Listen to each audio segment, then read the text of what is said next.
Grandpa.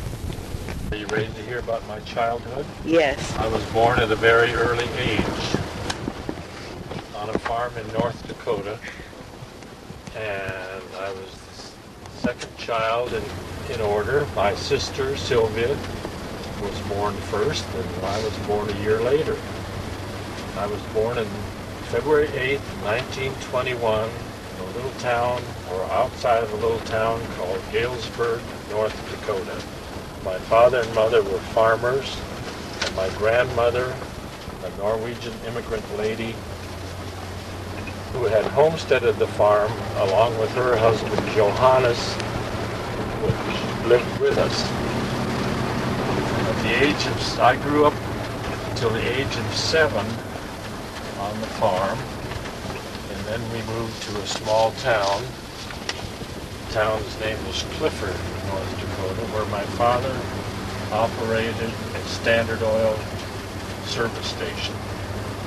I went to school in Clifford and also in Galesburg, North Dakota. We moved there when I was about 4th grade. So I continued grade school in Galesburg, North Dakota. I finished high school in Galesburg and graduated at the age of 17 in 1938. The size of your house.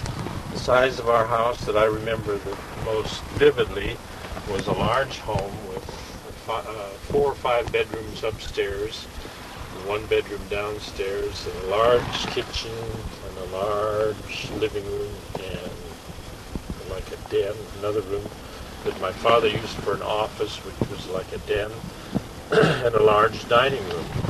And we had a full-size basement underneath the house where there was a furnace and a water system.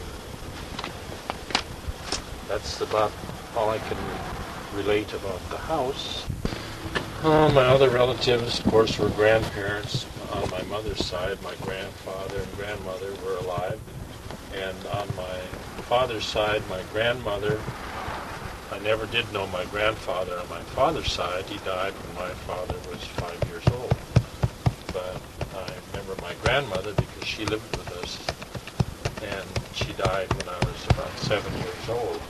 I used to bring cold water to her when she was sick in bed, and I had to pump the water from the well down by the barn, and I'd carry it up to her. And she would give me a dime for that. Other relatives were several uncles and aunts who were mostly farmers, lived out in the country.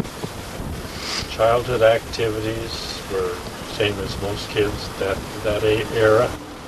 Playing around the farmyards, out in the barns, making lots. And as we grew a little older, playing baseball, softball, skiing a little bit in the winter, riding our ponies. Brother and I each had a little pony, and playing with the other kids. Pets out on the farm were mostly the regular farm animals. We did probably have dogs that were more of a pet than the other animals. We never had any particular ones that I can remember at this time.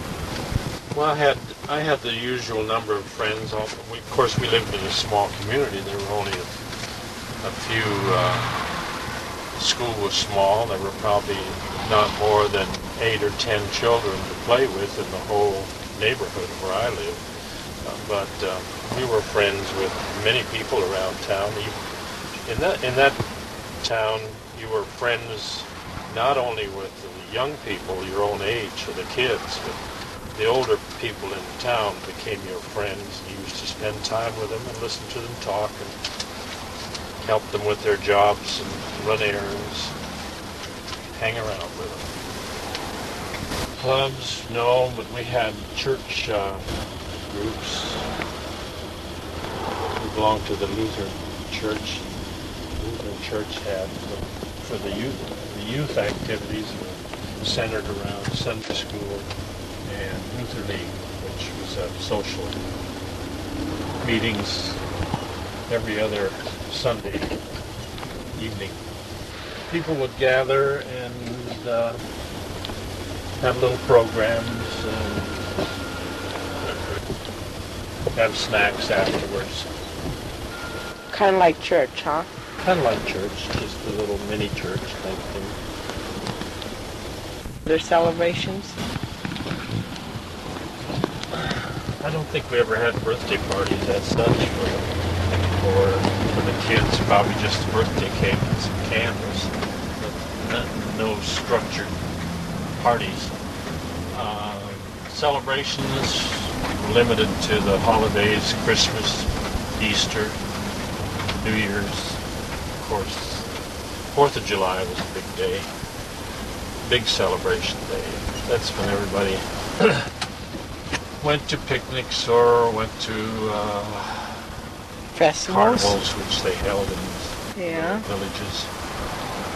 How about the holidays and special activities on 3 holidays? Christmas, Halloween, 4th of July. We didn't do anything on Halloween because my parents would never let me go out causing mischief. What kids did in those days was go out and tip over small outbuildings on the farms or the outhouses for the towns, or do just playing tricks on people, but they never did go around trying to get treats. They just went out and caused a little bit of mischief. My parents would never let me do that. So you never did get any candy on Halloween? No candy. We used to get candy once a year with on May Day. They'd have a maypole dance and go out and put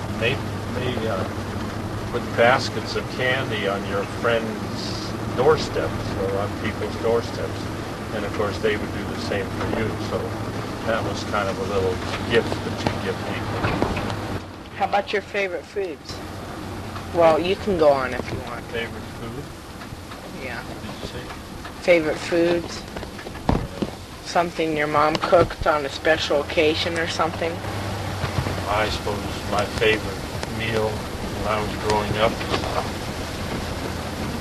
was Thanksgiving at my grandmother's farm, where they would have all of course the turkey and the dressing, and they'd have lefse, which is a Norwegian delicacy, kind of a flat bread.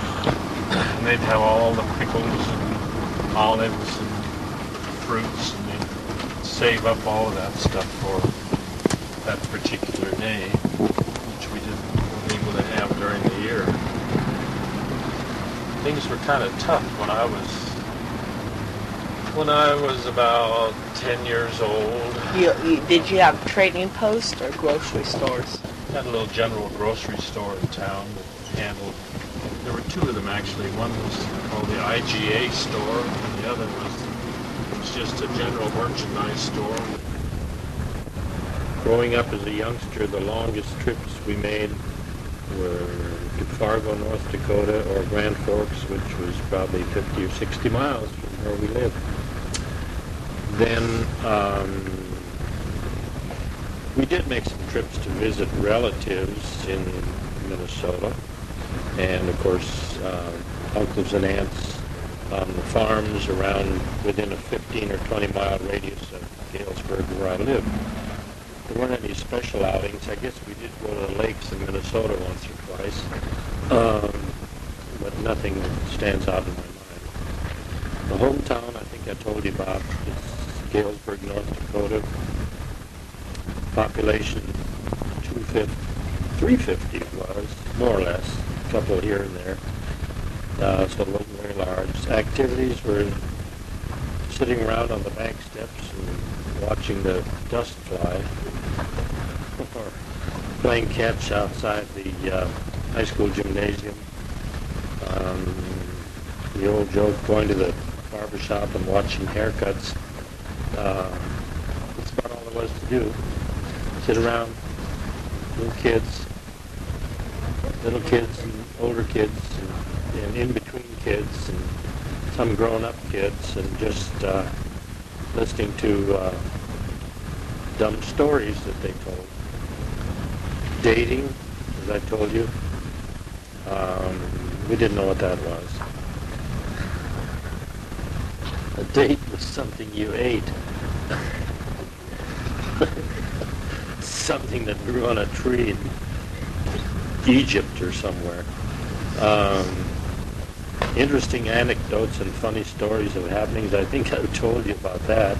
Memorable people outside of myself. Probably